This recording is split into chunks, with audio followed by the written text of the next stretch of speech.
Shivanshu recording studio बानावर किशोरगंज।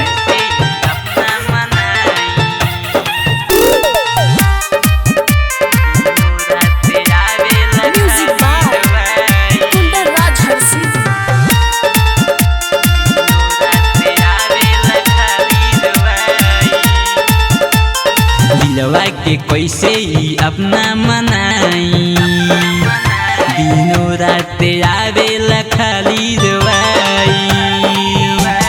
दिलवा के अपना ही कैसे मनाई, दिनों रात आवेला खाली दवाई। लिया की जोहर दोना तू ही खियाई, लिया की जोहर दोना तू ही खियाई। काहे कोइलू बोल तू जानबे वफाई, दिलवा के कैसे ही अपना मनाई, दिनों रात आवेला खाली दवाई।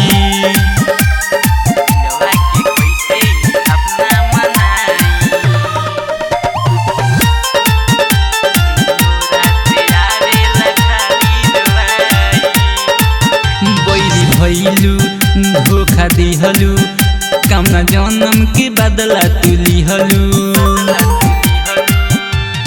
वैरी भइलू धोखा दिहलू, कामना जन्म के बदला तू लिहलू। तू ही बोला अब करी हम का हो, टूटल दिल लेके कहवा हम जाई। दिलवा के अपना ही कैसे मनाई, दिनों रात आवेला खाली दवाई।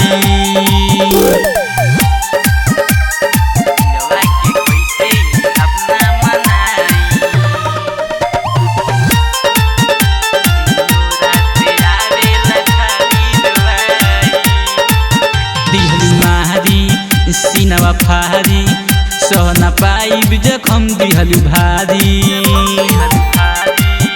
दिहली मारी सीनवा फारी, सहना पाइब जखम दिहलू भारी। मन दुष्पमन को ही बरबर है, हमरा के दिहलू तू जियते जलाई। दिलवा के कैसे ही अपना मनाई, दिनों रात आवेला खाली दवाई। दिलवा के कैसे ही अपना मनाई, दिनों रात आवेला खाली दवाई। शिवांशु रिकॉर्डिंग स्टूडियो बानावर किशोरगंज।